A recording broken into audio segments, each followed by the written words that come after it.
வணக்கம். என்னுடைய பேர் அன்னராசா, வடமாகாண கடற்தொழிலாளர் இணையத்தினுடைய ஊடக பேச்சாளர்.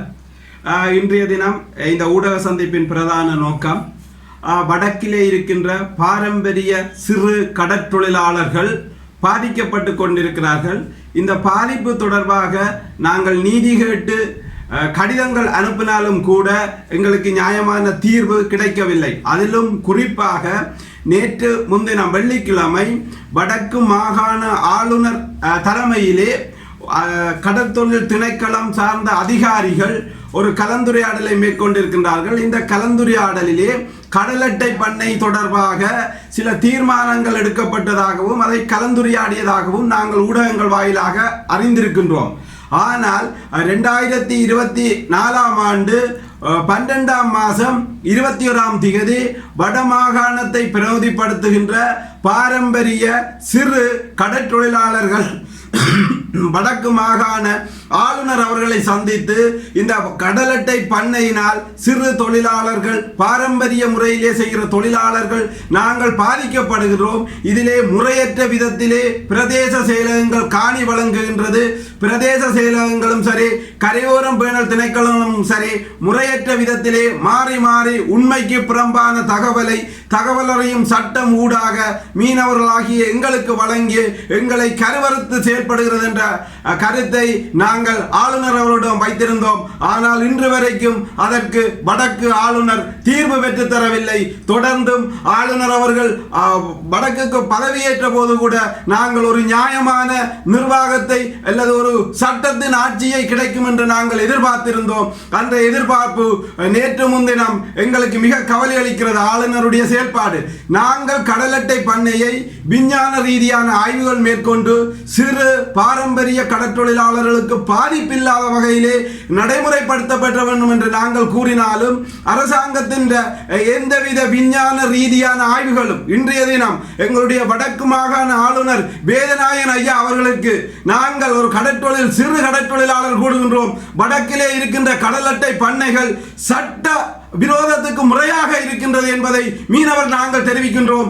நீங்கள் சட்டத்துக்கும் அல்லது சுற்று நிரூபத்திற்கும் கட்டுப்பட்டு தான் இது செயல்படுகிறதா என்றதை நீங்கள் நிரூபிப்பீர்களா என்று நாங்கள் ஆளுநரை கேட்கின்றோம். ஏனென்று கேட்டால் ஒவ்வொரு பிரதேச செயலகத்திற்கும் இந்த கடல் காணியை வழங்குவதற்கு அதிகாரம் அளித்தது யார்? அவர்களுக்கு முத்தரையை அல்லது கடல் படுக்கையை வழங்குறதுக்கு அதிகாரம் இருக்கு. ஆனால் இன்று கடலை வழங்கி இருக்கின்றார்கள். அதிலும் குறிப்பாக கிராஞ்சியிலே ஒரு கடற்தொழிலாளர் 20 வருடங்களாக தன்னுடைய பாரம்பரிய முறையிலே தொழில் செய்து அதற்கு இன்றைக்கு இடையூறாக இருக்கின்றது என்று பல கடிதங்களை அனுப்பியும் இன்று தீர்வில்லை. ஆனால் வடக்கு மாகாண காணி ஆணையாளர் அவர்களுக்கு இது தொடர்பாக 2025ஆம் ஆண்டு 1ஆம் மாதம் 24ஆம் தேதி நாங்கள் ஒரு கடிதத்தை அந்த கிராஞ்சி மக்கள் அனுப்பினார்கள். இந்த முறையற்ற அனுமதியற்ற இந்த கடல் அட்டை பண்ணையை அகற்றுமாறு கோரி வடமாகாண காணி ஆணையாளருக்கு கடிதம் அனுப்புகின்றோம். ஆனால் அவர் சொல்லுகின்றார், அந்த முறையற்ற கடல் அட்டை பண்ணையை அகற்றினால் அரசாங்கத்துக்கு இழப்பீடு வருமா? அப்ப அரசாங்கத்துக்கு எதுக்கு சுற்று நிரூபம்? அரசாங்கத்துக்கு எதற்கு சட்டங்கள்? அரசாங்கத்துக்கு வடக்கில் இருக்கிற அதிகாரிகள், ஆளுநர் உட்பட காணி ஆணையாளர் உட்பட சிறு கடற்தொழிலாளர்களை கருவறுத்துத்தானா இலங்கையினுடைய அனுரகுமார திசாநாயக்கனுடைய அரசாங்கம் நடத்த வேண்டும்? சட்டம் இல்லையா? சுற்று நிரூபம் இல்லையா? மனிதாபிமானம் இல்லையா? அப்ப இப்படியானவர்கள் இருக்கும்போது நாங்கள் எப்படி எங்கட கடலை நாங்கள் வாழ்கிறது? இல்லை நாங்கள் எப்படி அந்த கடல்ல உழைச்சு வாழ்கிறது? அதே போன்றுதான் இலங்கையினுடைய பிரதமர் அவர்களுக்கு 2ஆம் மாதம் 5ஆம் தேதி இந்த முறையற்ற விதத்திலே பிரதேச செயலகங்கள் கடல் அட்டை பண்ணைக்கு காணி வழங்குது என்று நாங்கள் கடிதம் அனுப்பி இருந்தோம். ஆனால் அவர் பல முறை நாங்கள் அந்த பிரதமர் அலுவலகத்துக்கு தொடர்பு கொண்டு கூட எங்களுக்கு பதில் கிடைக்காமல் கடந்த வாரம் பதிலை அனுப்பி இருக்கின்றார். கிளிநொச்சி மாவட்ட அரசாங்க அதிபருக்கு இது தொடர்பாக தீர்வை கொடுக்க சொல்லி கிளிநொச்சி மாவட்ட அரசாங்க அதிபருக்கு பலதரம் நாங்கள் கடிதம் அனுப்பி இது தொடர்பாக தெரியப்படுத்தப்பட்டு தீர்வே தராத கிளிநொச்சி மாவட்ட அரசாங்க அதிபருக்கு பிரதமர் செயலகம் படிக்கலாம் இதுக்கு ஒரு தீர்வை பெற்றுக் கொடுக்க சொல்லி நாங்கள் எங்களுடைய சூழல் மீதும் எங்களுடைய கடல் மீதும் இருக்கின்ற உரிமையை நாங்கள் பாதுகாக்க வேண்டும் என்பதற்காகத்தான் நான் கேட்கின்றேன்.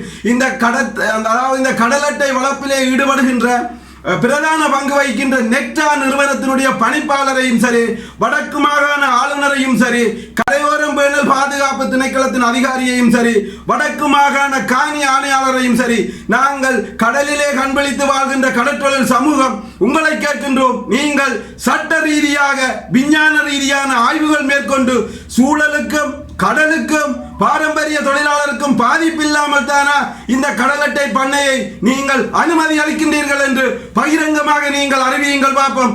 இன்று வரைக்கும் எந்தவித விஞ்ஞான ரீதியான ஆய்வுகள் கூட வெளிப்படுத்தப்படவில்லை. 2024 ஆண்டு 12ஆம் மாதம் 21ஆம் தேதி நாரா நிறுவனத்தினாலே செய்யப்பட்ட ஆய்வுகளை வெளிப்படுத்த சொல்லி வடக்கு மாகாண ஆளுநர் வேதநாயகன் ஐயா முன்னிலையிலே கூறி இன்று வரைக்கும் ஆய்வு கூட பெற்றுத்தரவில்லை. ஆனால் முறையற்ற விதத்திலே சட்டவிரோதமாக கடலிலே ஒன்றை பண்ணையை போட்டுட்டு சில முதலாளித்துவம் அல்லது கடற்தொழிலாளர் வருகிறார்கள், எங்களுக்கு அனுமதியை தாங்கட்டு. அங்க சட்டமும் இல்லை அல்லது ஒழுங்கும் இல்லை, அவர்கள் பாதிக்கப்படுகிறார்கள், கடலை கொடுக்கின்றார்கள். ஆனால் வேதநாயகன் ஐயா கூட இப்படி செய்வார் என்று நாங்கள் சிறு பாரம்பரிய கடற்தொழிலாளர்கள் எதிர்பார்க்கவில்லை. ஏனென்றால் நாங்கள் ஆளுநர்கிட்ட 12ஆம் மாதம் கொடுத்து இன்று வரைக்கும் நம்பிக்கையான ஒரு தீர்வு வடக்கு மாகாண ஆளுநரில் இருந்து பாரம்பரிய சிறு கடற்தொழிலாளர்கள் முல்லைத்தீவு, மன்னார், யாழ்ப்பாணம், கிளிநொச்சி மாவட்டத்தைச் சேர்ந்த கடற்தொழிலாளர்கள் நாங்கள் ஒன்றிணைந்து கலந்துரையாடி அதற்கு ஆக்கப்பூர்வமான தீர்வு தருவார் என்று பார்த்தார். அவரும் இந்த அரசாங்கத்திலே வடக்கு கடற்தொழிலாளரை கருவறுத்துத்தான் அரசாங்கத்துக்கு வருமானம் ஈட்டுவதற்கு முயற்சிக்கின்றாரா? அப்ப இதுதானா அனுரகுமார திசாநாயக்காவுடைய அரசாங்கத்தினுடைய மக்களுக்கான அரசாங்கம் அல்லது இது மக்களுடைய அரசாங்கம் என்று வடக்கிலே சிறு கடற்தொழிலாளர்களை கருவறுக்கின்றார்கள். அனுர அரசாங்கத்துக்காகவா எங்களுடைய கடலை முறையற்ற விதத்திலே சட்டவிரோதமாக எந்தவித விஞ்ஞான சூழல் ஆய்வுகளும் இன்றி இந்த திட்டத்தை செயல்படுத்துகின்றார்கள்? உண்மையிலே நேற்று முன்தினம் வெள்ளிக்கிழமை ஆளுநர் அலுவலகத்திலே நடைபெற்ற கூட்டத்திலே எட்டப்பட்ட தீர்மானங்களை ஊடக வாயிலாக அறியும் போது எங்களுக்கு கவலை அளிக்கின்றது. நாங்களும் எதிர்காலத்தில் சட்டவிரோதமான முறையற்ற தொழிலை செய்தால் இந்த அதிகாரிகள் ஆதரவு தருவார்களா? தென்னிலங்கையிலே இருக்கின்ற எந்த ஒரு அதிகாரியும் சுற்றுச்சூழலுக்கு பாதிப்பான எந்த விஷயத்தையும் செய்வார்களா? ஆனால் வடக்கிலே இருக்கின்ற குறிப்பிட்ட ஒரு சில அதிகாரிகள், உதாரணத்திற்கு இந்த காணி ஆணையாளரிடம் நாங்கள் கேட்பது, உங்களுக்கு கடல் தரையையும் கடல் படுக்கையையும் முத்தரையிலும் கடல் அட்டை பண்ணை என்று நீங்கள் அனுமதியை கொடுக்கின்றீர்கள். ஆனால் கடல் அட்டை பண்ணை இருப்பது கடலிலே. ஆனால் கடந்த காலத்திலே இருந்த அரசாங்கம் ஓரளவுக்கு பரவாயில்லை என்ற நிலையை இன்றைக்கு எங்களுக்கு ஆளுநருடைய கலந்துரையாடல் உணர்த்தி இருக்கின்றது. ஏனென்றால் மக்களுடைய கருத்துக்கு அந்த அரசாங்கம் செவிசாய்த்திருந்தது.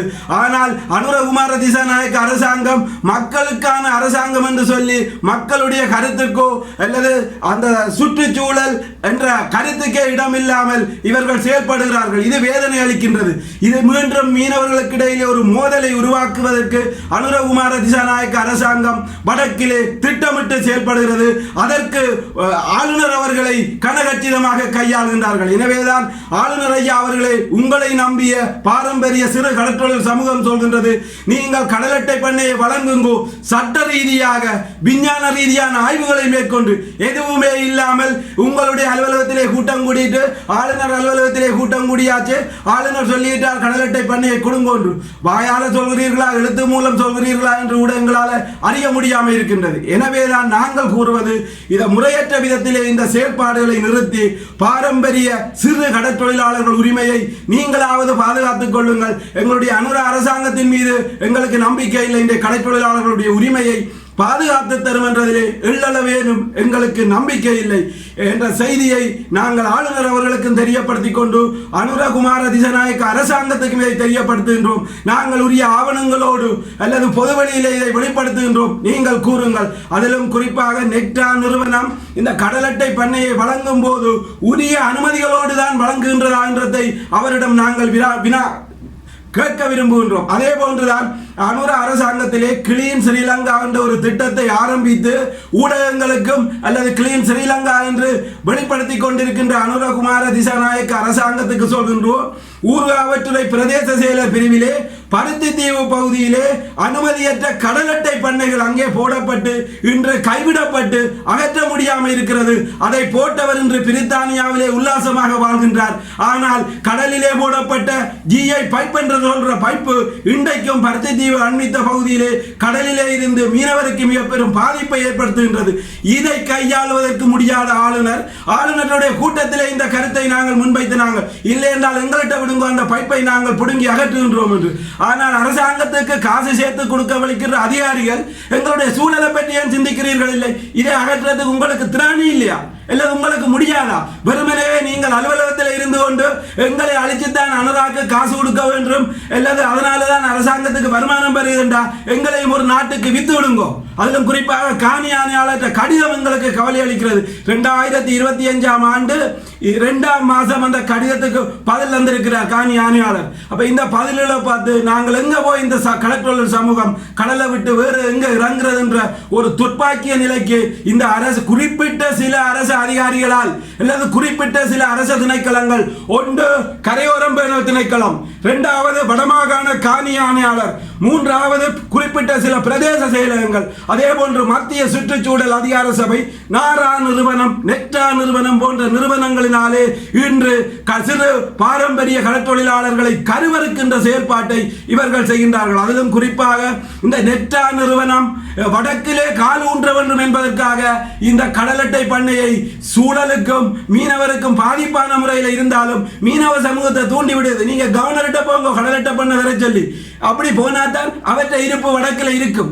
ஏன்டா இலங்கையில வேறு மாவட்டங்கள்ல இந்த கடல் அட்டை வளர்க்கலாதா? வடக்குல தானே இருக்கு. புத்தளம், கல்பட்டி, சிலாவம் அந்த கடல்ல வளராதா?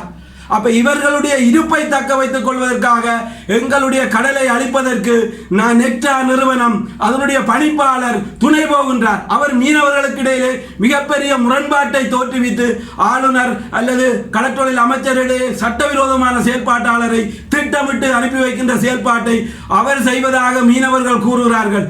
எனவேதான் உங்களுடைய இருப்புக்காமண்டு எங்களுடைய இருப்பையும் எங்களுடைய எதிர்கால சந்ததியினுடைய கடலையும் கருவறுக்காதீர்கள்.